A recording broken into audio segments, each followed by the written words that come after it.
Public schools in Brevard, Florida, have banned clothing and accessories that imitate non-human characteristics. The move is the latest response to conservatives claiming that kids identify as animals. Reuters. Fact-checking suggests students do not identify as animals or use litter boxes at school.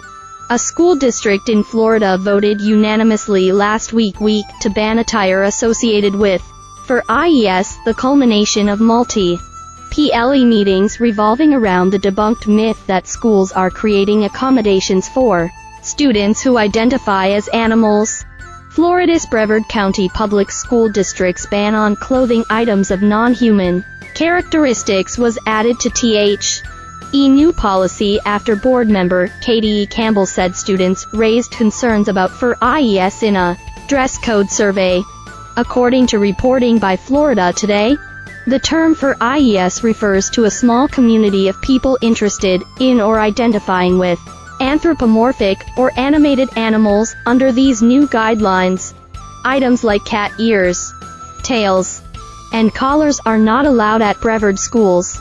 According to Florida Today, the policy does not explicitly mention Furry Attire, even though discussion of the policy among the community and board members previously revolved around furry-related dress. What it does is, they then do the barking and all the other weird stuff. Board Chair Matt Susian said, while calling for no furry behavior in a previous board meeting covered by Florida Today, though seemingly unrelated. The myth has ties to conservative rhetoric targeting transgender students, as reported by Metro Weekly. Republican politicians have linked concerns about children identifying as animals to concerns about children choosing their gender. The ban is one of the latest responses to the accusations that school districts are making accommodations for students who identify as animals. At least 20 politicians have made the claim, despite the districts themselves denying that such a policy exists. According to an NBC News investigation from last year, the Colorado Times Recorder reported, Congresswoman Lauren Baugh Ebert's claim that schools in Durango, Colorado, had litter boxes in classrooms for students who identify as cats. A spokesperson for the district later said the claim was absolutely not true. Fact-checking from Reuters confirmed there is no evidence students are identifying as animals, nor is there evidence schools are recognizing such students as belonging to a protected identity group. Such accusations, beyond being demonstrably false, feed into fear about gender nonconforming and transgender people. More reporting from Florida Today identified that the litter box issues were only talking points, implying at protecting LGBTQ+ students opened the door for needing to accommodate students who identified as animals. In a board meeting for Michigan's Midland Public Schools District, for example, the claim that students were using litter boxes arose as parents protested the school's enforcement of federal regulations allowing transgender students to use the bathroom that matches their gender identity, reported LGBTQ Nation in Jan 2022.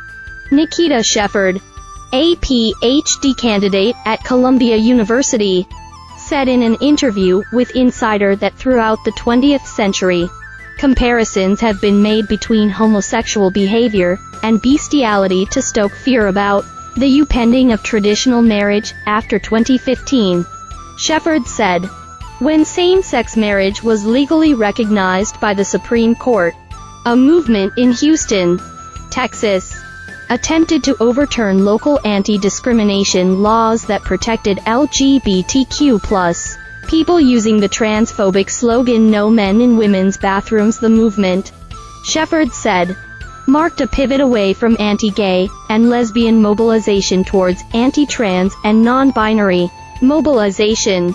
Shepard added furry subculture is not analogous to transgender identification or gender identity in general, despite recent comparisons between the two. Instead, they said, the comparisons gain traction by feeding into existing centuries-long trope as comparing marginalized groups to animals. It's a way of mocking, poking fun at, and demonizing, in this case, young people's efforts to challenge the gender binary and live more expansive lives.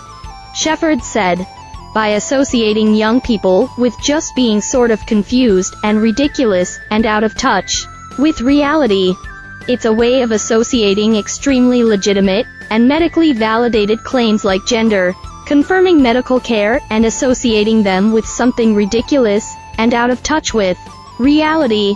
While discussing the ban in Brevard schools at Tuesday's meeting, attendees raised concerns that the dress code was too vague and would be unenforceable. Per Florida Today, despite these concerns, the outlet reported that the ban was passed without alterations and will be in place for the next school year. The Brevard district did not respond to insiders' request for comment.